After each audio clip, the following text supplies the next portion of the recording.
बात सचमुच चकरा देने वाली। अगर मकसद चेन झपटना ही था तो जान लेने की क्या जरूरत थी। फिर इलाके के 500 से भी ज्यादा झपटमारों को पुलिस खंगाल चुकी थी, पर नतीजा सिफर ही रहा। जितेन के बयान पर पुलिस ने हमलावरों के स्केच भी बनवाए, पर फिर भी कोई नतीजा नहीं निकला। तो अब आगे की कार्रवाई कैसे हो? कत्ल की गुत्थी उलझी हुई थी। पुलिस के पास सुराग के नाम पर कुछ भी नहीं था, न कातिल और न ही कत्ल की वजह।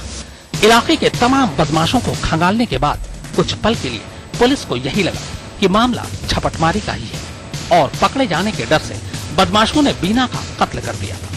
पर पुलिस जब जब बीना की लाश देखती, उसे खुद अपनी थ्योरी गलत लगती।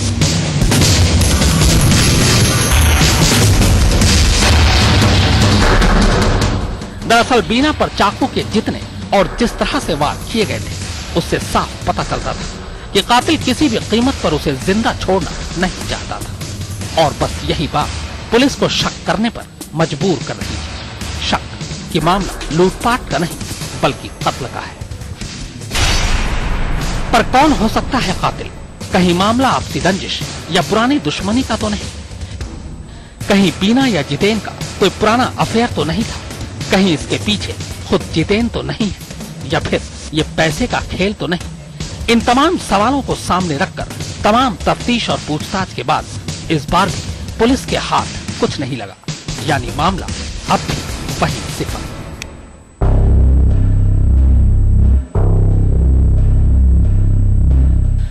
अब पुलिस के पास उम्मीद की सिर्फ एक किरण बची थी, जितेन का मोबाइल फोन, जो कातिल अपने साथ ले गए थे। पर यह फोन भी वारदात के बाद से ही लगातार स्विच ऑफ था।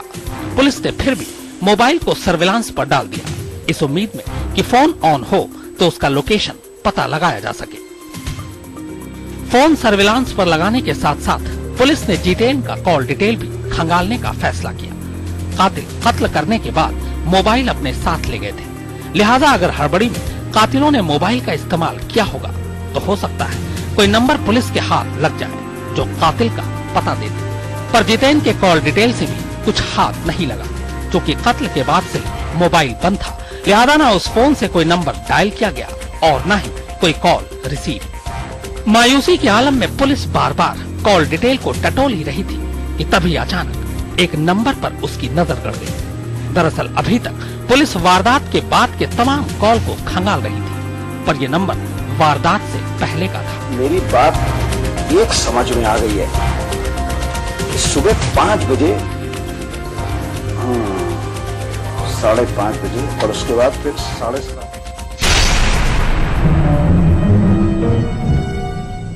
दरअसल वारदात वाली सुबह 4:45 बजे जितेन के फोन से एक कॉल किया गया था और बस इसी एक चीज ने पुलिस को चौंका दिया।